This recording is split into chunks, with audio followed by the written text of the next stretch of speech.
لا إله إلا الله محمد رسول الله. لا إله إلا الله محمد رسول الله. لا إله إلا الله محمد رسول الله. لا إله إلا الله محمد رسول الله.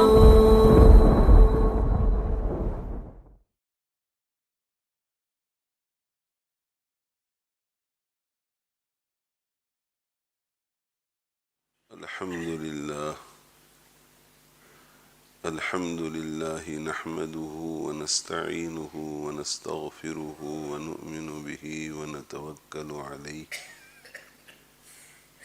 ونعوذ بالله من شرور أنفسنا ومن سيئات أعمالنا من يهده الله فلا مضل له ومن يضلله فلا هادي له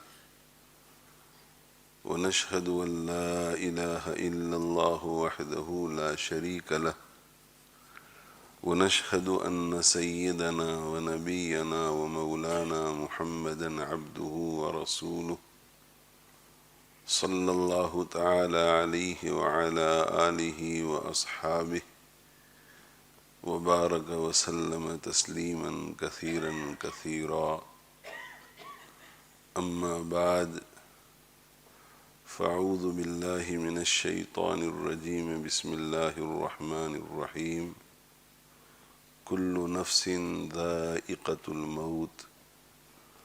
صدق الله مولانا العظيم وصدق رسوله النبي الأمي الكريم ونحن على ذلك لمن الشاهدين والشاكرين والحمد لله رب العالمين. رب اشرح لي صدري ويسر لي أمري واحلل عقدة من لساني يفقه قولي. سبحانك لا علم لنا إلا ما علمتنا إنك أنت العليم الحكيم.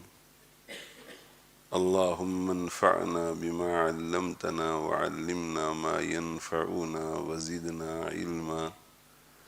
إن الله وملائكته يصلون على النبي يا أيها الذين آمنوا صلوا عليه وسلموا تسليما. اللهم صل وسلم وبارك على سيدنا ومولانا محمد وعلى آله وأصحابه وأتباعه وأزواجه وذرياته. Allah subhanahu wa ta'ala says, Kullu nafsin dha'iqatul maut. Every soul will taste death. Every living creature will one day have to die. Nobody comes into this world to live forever and ever. Allah subhanahu wa ta'ala has appointed a time and a place for everyone where and in that time, where and when that person will die. So when our time of departure arrives, Malakul Maut does not come looking for us. When Malakul Maut is given the list of people who are going to die throughout this year, then with each name, the time is written and the place is also written where this place is going to die. So Malakul Maut does not look for this dying person. Malakul Maut reaches that place where this person is going to die at this particular time and he waits for that person in that place. Because Malakul Maut knows that the ilm of Allah subhanahu wa ta'ala, the knowledge of Allah subhanahu wa ta'ala can never make mistake. If Allah subhanahu wa ta'ala has written for someone that this person will die at this time, at this place, then Allah will make him reach that place somehow. So if somebody is going to pass away at 9:30 at a particular place, then Malakul Maut reaches that place at 9:29 maybe, 9:28. Whatever the method may be. And he knows that this person somehow will be here at 9:30 and I will be able to very easily extract the ruh and the soul of this person. So two things are fixed. The place of our death, number one, and number two, the time of our death. And إِذَا جَاءَ أَجَلُهُمْ فَلَا يَسْتَأْخِرُونَ سَاعَةً وَلَا يَسْتَقْدِمُونَ. Not a second earlier and not a second late. Exactly on that time a person will die.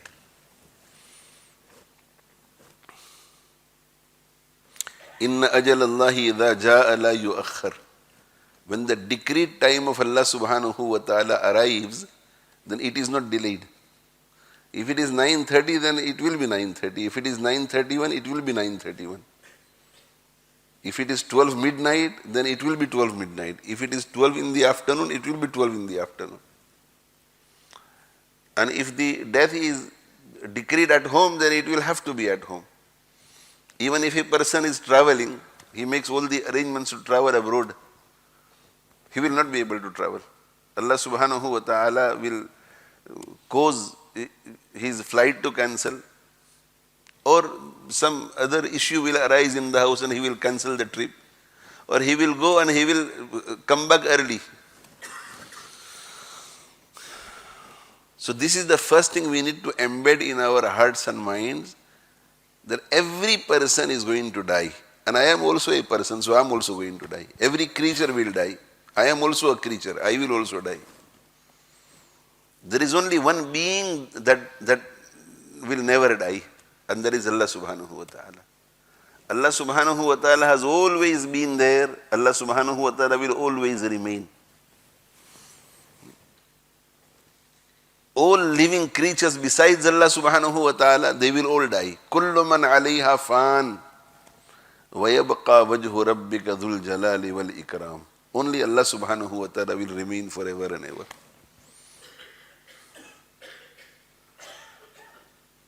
Besides Allah subhanahu wa ta'ala, everyone on the surface of this earth will die. Allah subhanahu wa ta'ala says to his beloved Nabi sallallahu alayhi wa sallam, Innaka mayyitun wa innahum mayyitun. O my messenger sallallahu alayhi wa sallam, you will also die. A time is going to come when you will also become mayyit. You will also die. Wa innahum mayyitun. And your adversities, they will also die. Nobody is going to live in this world forever and ever. So they will die, you will die, you will all be resurrected on the day of Qiyamah, you will all be made to stand in my court. And each person will be retributed for all the good that he has done or all the bad that he has done. Allah says in another place, وَمَا جَعَلْنَا لِبَشَرٍ مِّن قَبْلِكَ الْخُلْدَ أَفَإِن مِّتَّ فَهُمُ الْخَالِدُونَ وَمَا جَعَلْنَا لِبَشَرٍ مِّن قَبْلِكَ الْخُلْدَ. We have not decreed for any human to live in this world forever and ever, for eternity. Nobody comes here for eternity. Yes, some people are given longer ages than others. There were days when people used to live till the age of 800, 900, 1000 during the time of Nuh alayhi salatu wassalam. And Nabi sallallahu alayhi wasallam said that the average age of my ummah is between 60 and 70. Normally people pass away between 60 and 70. Some between 70 and 80. Majority of the people live by 70.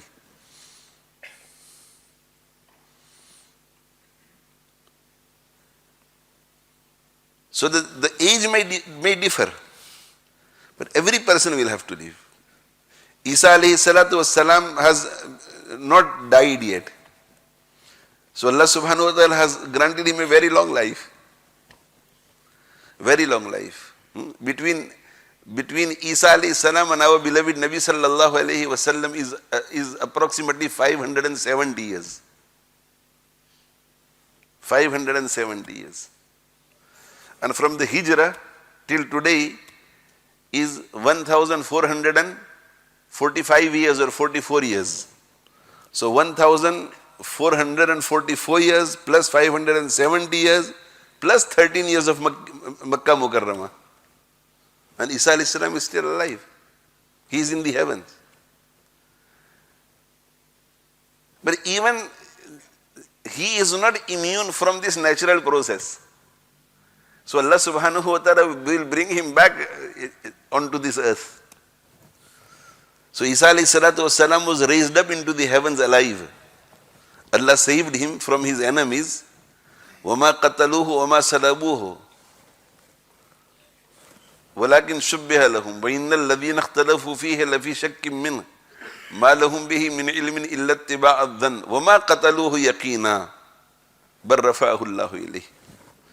The enemies were unable to kill Isa alayhi salatu wasalam, assassinate Isa alayhi salatu wasalam. Allah subhanahu wa ta'ala has raised him up into the heavens.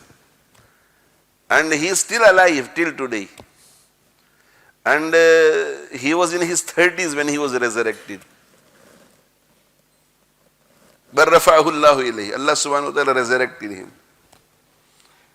And when our beloved Nabi sallallahu alayhi wa alihi wasallam went for Mi'raj, our beloved Nabi sallallahu alayhi wa alihi wasallam met him on the second heaven with his cousin brother Yahya. So Yahya and Isa alayhi salatu wassalam are in the second heaven. Isa alayhi salam is still alive. Yahya alayhi salam passed away. And Allah subhanahu wa ta'ala has given him another life. The life, he is in the life hereafter. And Isa alayhi salam is not in the life hereafter. He is still alive. He was resurrected in his 30s or 40s. I can't recollect properly. He will return again.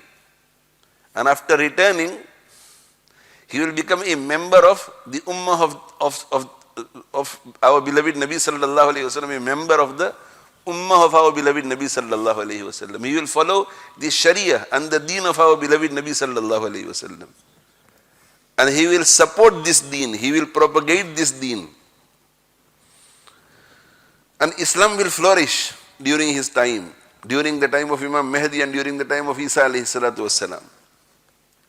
And when he will come back again, people will see him descend from the heavens, resting on the shoulder of two angels. So two angels will be coming down from the heavens, and in between the two angels will be Isa alayhi salatu wassalam, and he will be resting his hands on the shoulders of the two angels. And these angels will descend with him and they will leave him on the minaret of the Jame Masjid of Damascus. There are so many masajid in Damascus. One masjid is known as the Jame Masjid of Damascus.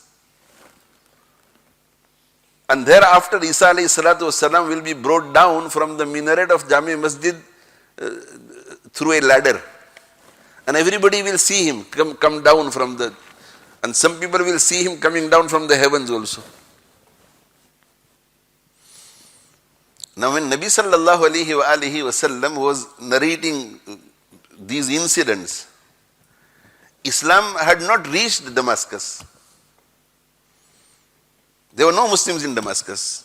And if there were no Muslims in Damascus, then there were no masajid in Damascus. And if there were no masajid in Damascus, then there was no Jami Masjid in Damascus. But whenever our beloved Nabi sallallahu alayhi wasallam has said anything, it has always come truth. Why? Because he was the Nabi of Allah subhanahu wa ta'ala. And a Nabi speaks through revelation. So whenever he says something, it is through the knowledge of Allah subhanahu wa ta'ala. So mashallah, afterwards the Muslims reached Damascus. They liberated Damascus. And now it is a Muslim country. There are so many masajid, and there is a masjid called Jame Masjid. And Nabi sallallahu alayhi wasallam said that Isa alayhi salatu wasallam will descend on the eastern minaret of Damascus, on the Jame Masjid of Damascus. So this masjid doesn't have one minaret only. It has more than one minaret. And there is a minaret which is called the Mashriqi minaret, the eastern minaret. That is where Isa alayhi salam will descend. And after descending, Islam will flourish, he will get married, he will have children, and eventually he will go to Medina Munawwara, and he will pass away in Medina Munawwara. And he will be buried in the chamber of our beloved Nabi sallallahu alayhi wasallam, the hujra and the chamber of Aisha Siddiqa raziyallahu anha, where Nabi sallallahu alayhi wasallam is resting, Abu Bakr Siddiq raziyallahu anhu is resting, and Umar radiyallahu anhu is resting. And he will pass away, he will die a natural death, he will go through this natural process. So, وَمَا جَعَلْنَا لِبَشَرٍ مِّن قَبْلِكَ الْخُلْدِ, we have not decreed for any human eternity. Nobody comes into this world to live forever and ever. And if a person tries to run away from death, then death itself will come and meet that person. Innal mawta alladhi tafirruna minhu, indeed that death from which you are running away, indeed that death from which you are running away, there are times when a person has to sacrifice his wealth. There are times when a person has to sacrifice so many things, sometimes life also. So when a person has to sacrifice his life for the pleasure of Allah subhanahu wa ta'ala, when Allah demands, and at that time a person says, no, if I do this and if I do that and if I stay away from this activity, then I will be able to save my life. So Allah says that if you try to run away from death, then death will come and meet you. But you will have to leave this world on that time which has been decreed for you to leave this world. So this is our belief, that one day we will all die. This is our belief that sooner or later I will also die. Sooner or later I will also die. And death does not discriminate between old and young. Sometimes a person lives for many years.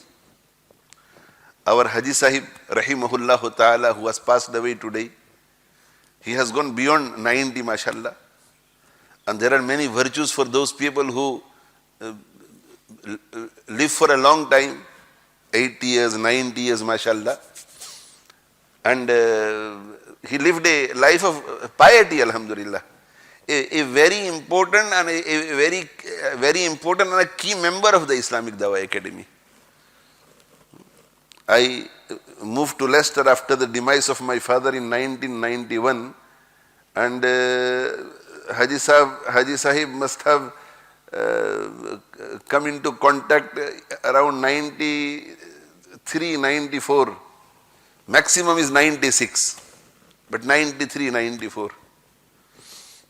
I still remember he came one day after Zohar Salat. This was our first encounter after Zohar Salat, and he said, I have the desire to spend time in Etikaf with you.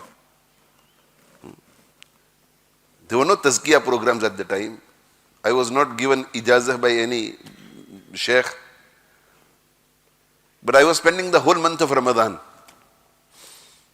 So he said, I would like to join you for Etikaf. I said, you are welcome. No problem. And from that time, alhamdulillah, slowly, the academy progressed, and on every step Haji Sahib was there with us, with his moral support, with his du'as, with his prayers,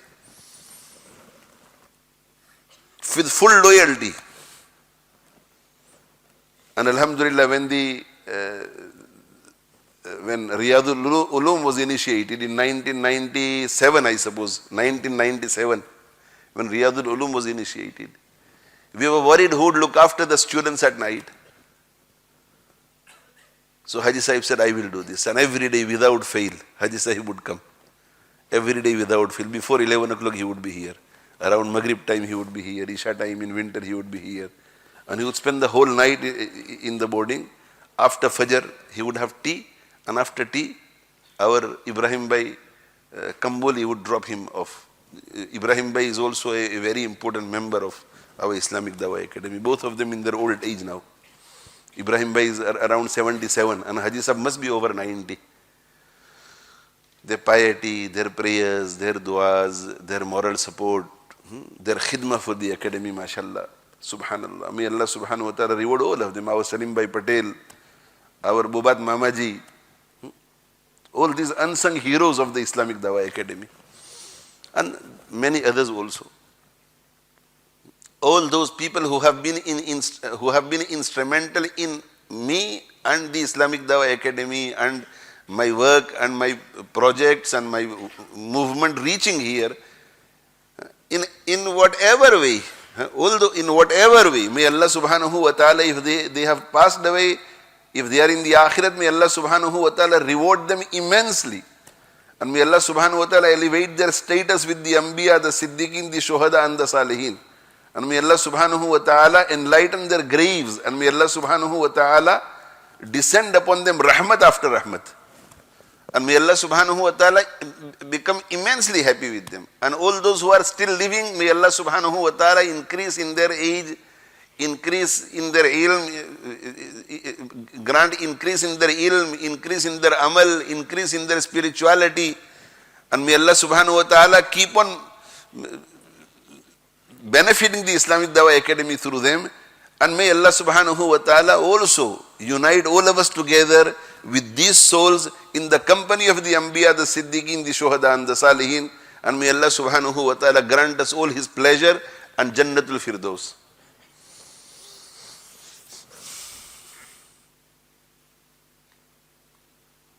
So everybody has to live. Sooner or later, everybody has to live. Some go young, some go old. Everybody has to live. Now if everybody has to leave this world, and once they leave this world, everybody has to leave this world. The world that we are in, we have to leave. There was another world before we came into this world. That was the world of the wombs of our mothers.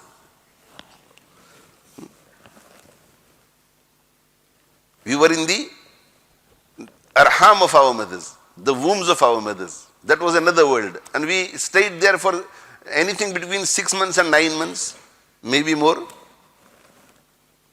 And there was another world before that. And that world was Alamul Arwah,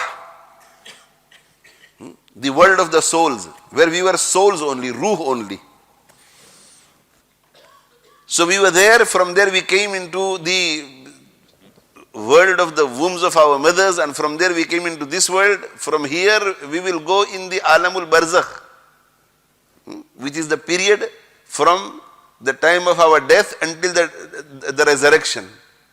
Then after the resurrection we will all be in Hashr, in the field of Mahshar, and thereafter we will be in Jannah or Jahannam. May Allah save us from Jahannam and grant us Jannah. And once we are in that world, once we go into that world which begins from Barzakh, then there is we don't return and we don't go elsewhere. So one thing is for sure, that we will leave this world sooner or later. Second thing is for sure also, that once we leave this world, we will remain in that world for eternity. We will never return into this world nor go elsewhere. So if that is the case, that we will go into the next world, the afterlife, and stay in that afterlife and next world forever and ever.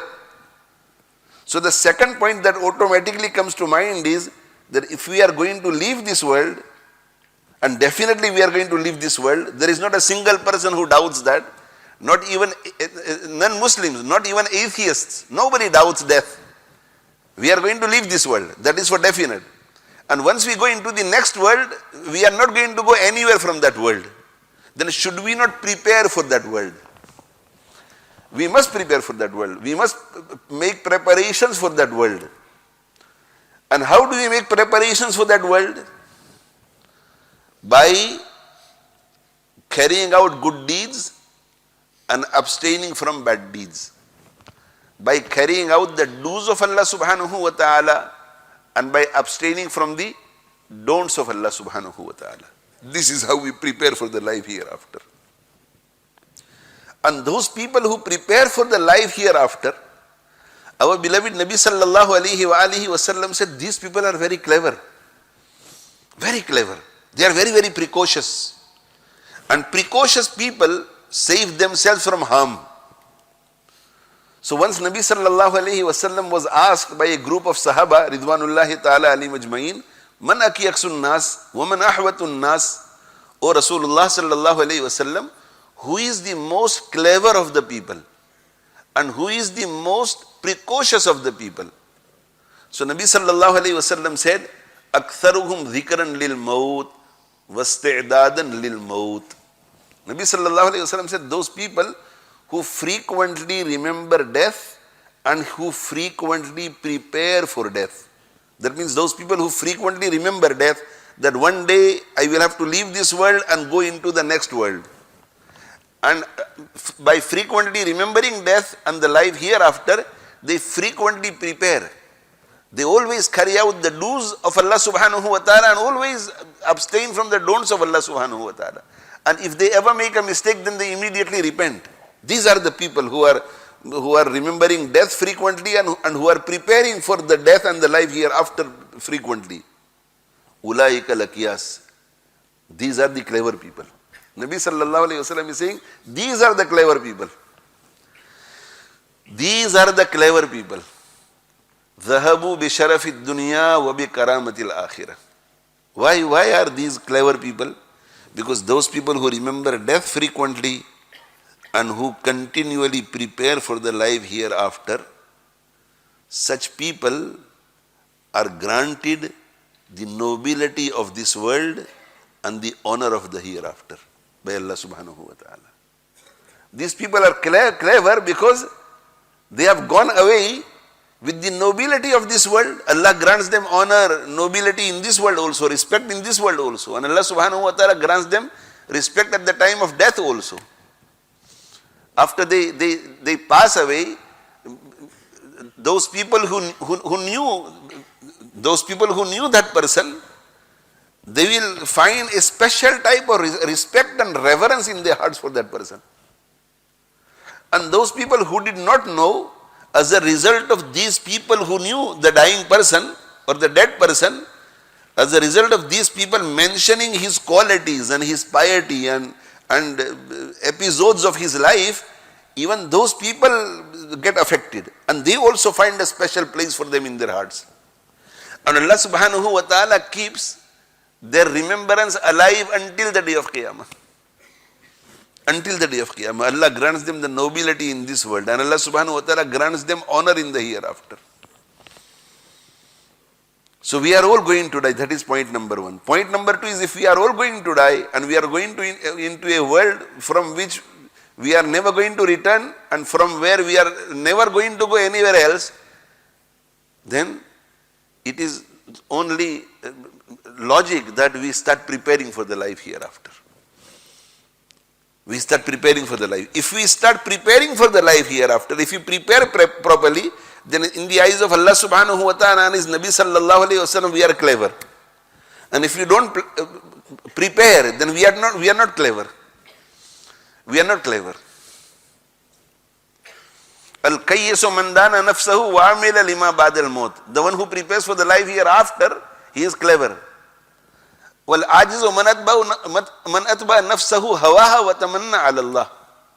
And the one who does not prepare, who follows his whims and desires, who engages in unlawful activities all the time, who tries to enjoy unlawful pleasures, such a person is al-ajiz. And here, al-ajiz means he is a fool. Fool. So somebody who cannot prepare for the life hereafter, he is not clever, he is a fool. He may be seen as a very clever person by those people who are immersed in this dunya, but as far as the akhirat is concerned, he is not a clever person. He is not clever. Now how do we prepare for the life hereafter? By carrying out the do's of Allah subhanahu wa ta'ala and abstaining from the don'ts of Allah subhanahu wa ta'ala, by engaging in good and abstaining from bad. How do we do that? I want to do good and abstain from bad, but I can't. I slip. Again and again I slip. I feel lazy. When it comes to do good things. and I feel helpless when it comes to do bad things and lawful pleasures. I feel helpless. Nabi sallallahu alayhi wasallam said that you will be able to carry out good and abstain from bad deeds if you frequently remember death. Aksiru dhikra hadhimil ladhat al-maut. Aksiru dhikra hadhimil ladhat al-maut. Remember the destroyer of unlawful pleasures. Frequently remember the destroyer of unlawful pleasures. And what takes us towards unlawful pleasures? The nafs. So in order to restrain the nafs, control the nafs, what does one have to do? Frequently remember death.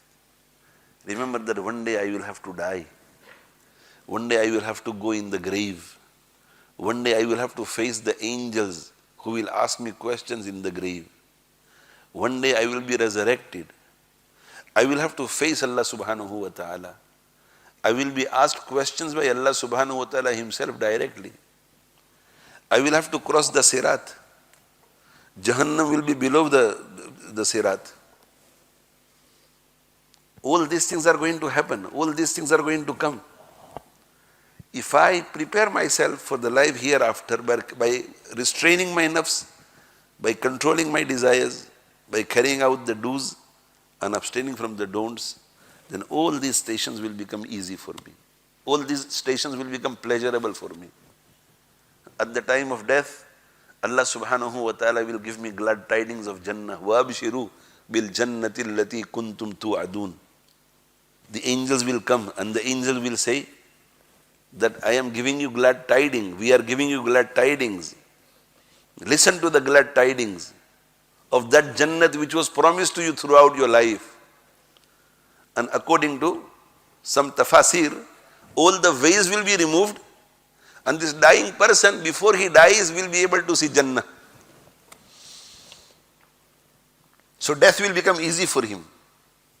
He will not want to remain in this world after seeing all the nemats of Jannah. He will want to go quickly. Nabi sallallahu alayhi wa sallam said, Innamal qabru rawzatum min riyadil Jannah. Qabr will become a garden from the gardens of paradise. On the day of Qiyamah, Allah subhanahu wa ta'ala will grant the shade of his throne, when there will be no shade except the shade of the throne of Allah subhanahu wa ta'ala. The reckoning will become easy, the hisab will become easy. A person will be able to cross the Sirat with the speed of lightning. He will be saved from the fire of Jahannam and he will go straight in Jannah. For whom will all these stations become easy? For that person who frequently remembers death. Who frequently reminds himself that if I don't obey Allah subhanahu wa ta'ala, if I don't carry out the do's of Allah subhanahu wa ta'ala, if I don't carry out the don'ts of Allah subhanahu wa ta'ala, then in the last stages when I am dying, who will be able to help me from the punishment of the malaika?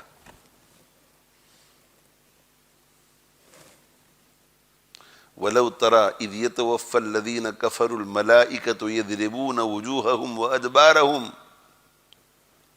When the malaika will be punishing the dying person, who will be able to help me? Who will be able to help me if my grave becomes a ditch from the ditches of Jahannam? Who will be able to give me security and comfort on the day of Qiyamah if I cannot find place under the shade of the throne of Allah subhanahu wa ta'ala? When Allah subhanahu wa ta'ala reckons me and He asks me questions, the 5 questions, what if He interrogates me on each and every item? What if I am unable to cross the Sirat? What if I fall in the depth of Jahannam? What if I stay in Jahannam forever and ever? What if I am unable to go in Jannah at all? And if I do go in Jannah ultimately because I left this world with Iman, what if I go to Jannah after 1 year, full 1 year in Jahannam? Or after 100 years, I could be I could be doomed in the fire of Jahannam for 500 years, for 1000 years. Only Allah knows. by remembering death, a person is able to control his nafs. And once a person is able to control his nafs, subjugate his nafs, overpower his nafs, he will be able to prepare for the life hereafter. It is for this reason our beloved Nabi sallallahu alayhi wasallam did not say, Al-Qayyisu man amila lima ba'd al-maut. The clever one is he who prepares for the life after death. No, Allah's Nabi sallallahu alayhi wasallam shows us the way also. The clever one is he, man dana nafsahu, who controls and subjugates his nafs, and by subjugating his nafs, wa'amila lima ba'd al-maut, and he prepares for the life hereafter. And how can you subjugate your nafs? You can subjugate your nafs by remembering death frequently. So try to talk about death amongst yourselves once a week, once a fortnight, once a month. That should be the topic, that one day we are going to die. We are 30, we are all 30-year-olds now. We are in our 30s. Some of us are in 30s, some of us are in 40s. How much more is left? Even young people die. Did you hear this week so-and-so passed away at this age, so-and-so passed away at this age? People die at the age of 17, people die at the age of 12, people die at the age of 10. So we have gone far ahead of them. It's not necessary that a person will first become sick and then die. Without sickness also people die. We have to remind ourselves. We have to read books written on death by authentic, reliable ulama. Like the book authored by Shaykhul Hadith Maulana Zakaria rahmatullahi alayhi, The Remembrance of Death. Remembrance of Death. We need to read that book. We need to go to the graveyard and visit the graveyard. With this in mind, there are many intentions that a person can make. One is, it is sunnah to visit the graveyard. Secondly, when we visit the graveyard, we benefit the deceased, the inhabitants of the graveyard. If we read something and send thawab for them, if we make dua for them. And thirdly, we benefit ourselves by reminding ourselves that sooner or later I am also going to be here. And we should look to our right, we should look to our left, we should look in front of us, we should look behind us. There are dozens of graves, dozens of inhabitants of the grave. How many people are coming to visit them? If we go to visit the graveyard, other than the times of janaza, you will find a couple of people only. Sometimes you will find that you are alone there. So if I go in my grave unprepared, and if none of my associates, none of my friends, none of my relatives remember me, no one visits my grave, no one makes dua for me, no one sends thawab for me, what will I do? Who will save me? So it is best I don't rely on other people and I prepare for myself. I prepare for myself. And if you want to know how many people are going to remember you, then ask yourself, how many people do you remember? Maybe your grandfather is not alive, your grandmother is not alive, both grandfathers, both grandmothers gone. Maybe some of your uncles, aunts have gone. Some of your brothers and sisters have gone. Some of your parents have gone. How many times do you visit them? If you don't have the time to visit them, then will those people who remain behind after you have time to visit you? If you don't have time to remember your near and dear ones, then maybe your near and dear ones who are left behind will not remember you. And once a month, if not once a week, if not once a fortnight, we need to sit down and contemplate. We need to imagine that I am dying. I am on my deathbed and I am dying. I am in my last moments. Everybody is trying to keep me alive, but they can't. People are shedding tears around me. My dear and near ones are around me. They want me to live, but they can't do anything. I want to live, but I can't do anything. I'm going now and my ruh is extracted. I am lying on my death, motionless. Announcement is being made that Salim has passed away, Salim has passed away, Salim has passed away, Salim has passed away. Umar radiyallahu anhu used to say that on a daily basis we say, so and so has passed away, so and so has passed away, so and so has passed away. A day is going to come when people will say Umar has passed away. Today we are saying Haji Sahib has passed away. Make dua for Haji Sahib. Make Isale Sawab, send reward to Haji Sahib. Maybe tomorrow, maybe after a few months, after a few weeks, a few days, a few years, people will say Salim Dhorat has passed away. That time is going to come.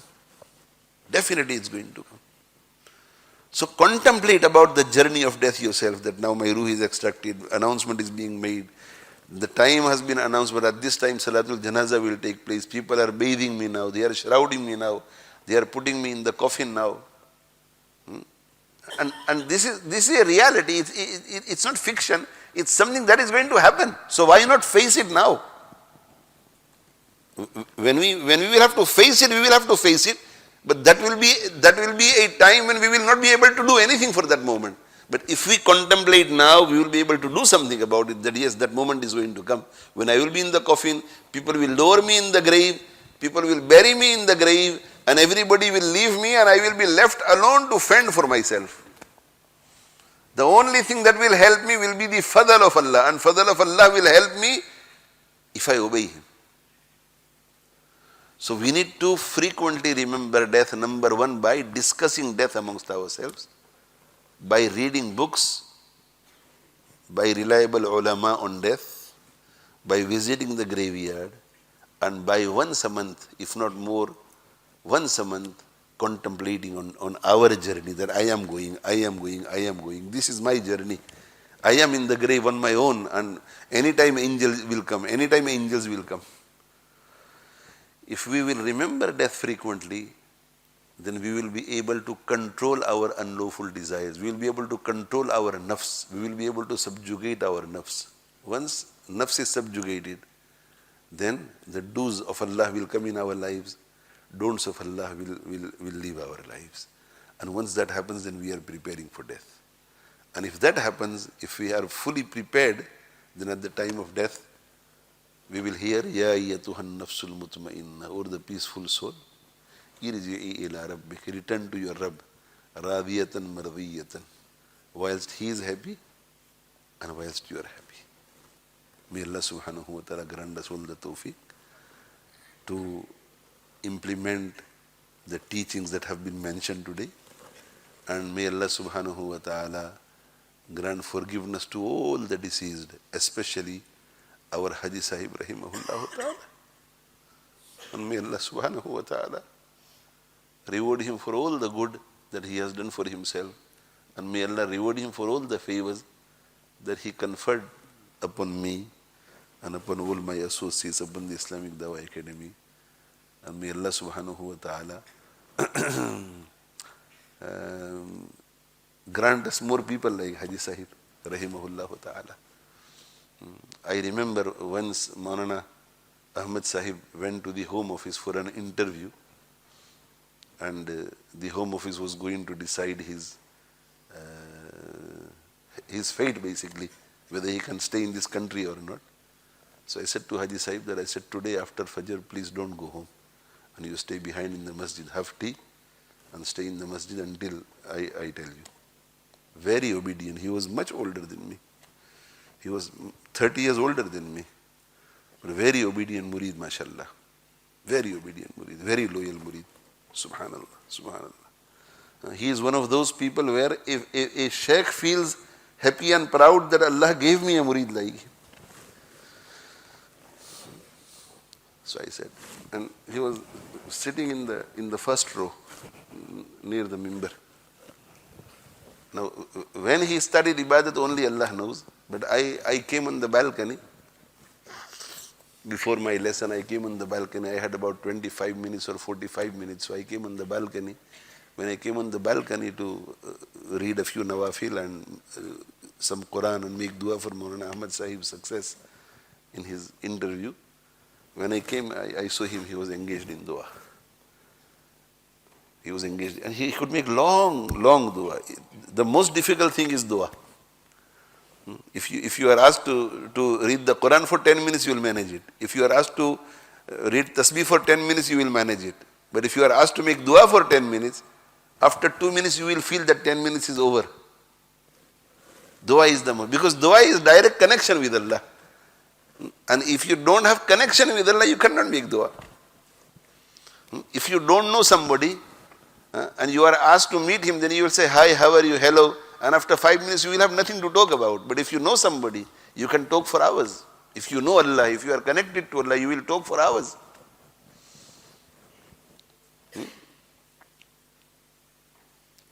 And you could see him from the balcony or from behind that he is in total concentration. Sometimes he is doing this, and sometimes he is doing this, and sometimes he is like this, and making dua. It is full concentration. And he is in his 70s and 80s. All 20 rakat, he would perform while standing, even in his old age. All his salat, sunan, nawafil, everything, and in full. After everybody is gone to sleep, if I used to go in the boarding just to check, then all the students are gone to sleep at 11 o'clock. Sometimes I used to go and check 12 o'clock, 12:30. He is sitting on the chair in the foyer doing ibadat. So he would sleep at about 12 o'clock, 12:30, 1 o'clock, and he would wake up at 3 o'clock. Even in winter, he would wake up at 3 o'clock and in ibadat.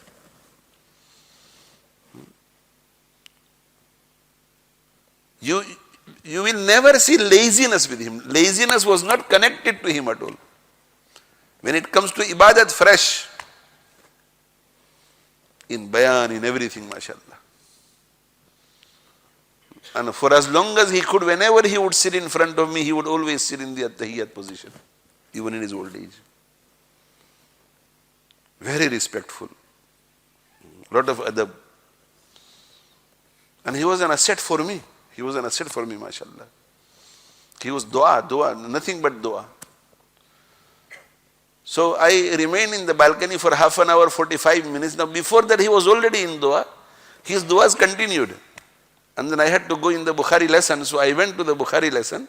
So when I left for Bukhari lesson, my gaze was on Haji Sahib when I left. And he was still all very, very. And after that only Allah knows for how long he remained in dua. And once I said that you stay in ibadah, in dua, then he would engage. Until I sent somebody and say that the matter is over now. So may Allah subhanahu wa ta'ala enlighten his grave. May Allah subhanahu wa ta'ala reward him on behalf of all of us, on behalf of especially the Islamic Dawah Academy and those associated to Islamic Dawah Academy. May Allah make all the stations of the Akhirah easy for him.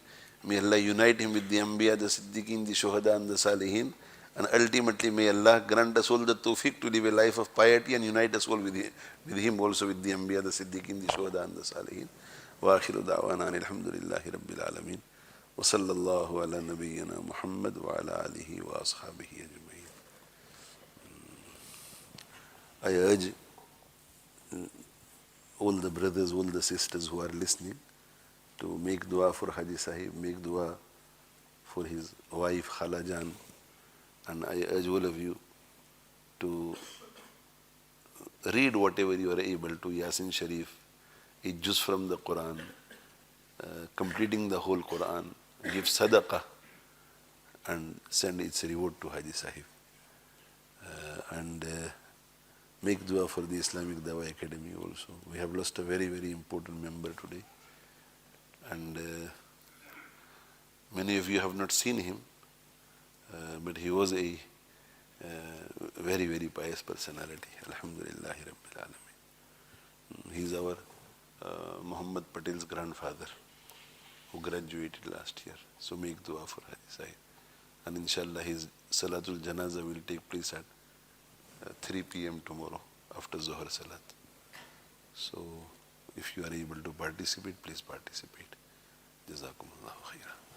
اللهم لك الحمد كما أنت أهل وصلي وسلم على سيدنا محمد كما أنت أهل وفعل بنا ما أنت أهل فإنك أهل التقوى وأهل المغفرة. ربنا اغفر لنا وتب علينا إنك أنت التواب الرحيم. اللهم بارك لنا فيما آتيتنا وقنا واصرف عنا شر ما قضيت لنا اللهم بارك لهم فيما رزقتهم واغفر لهم وارحمهم.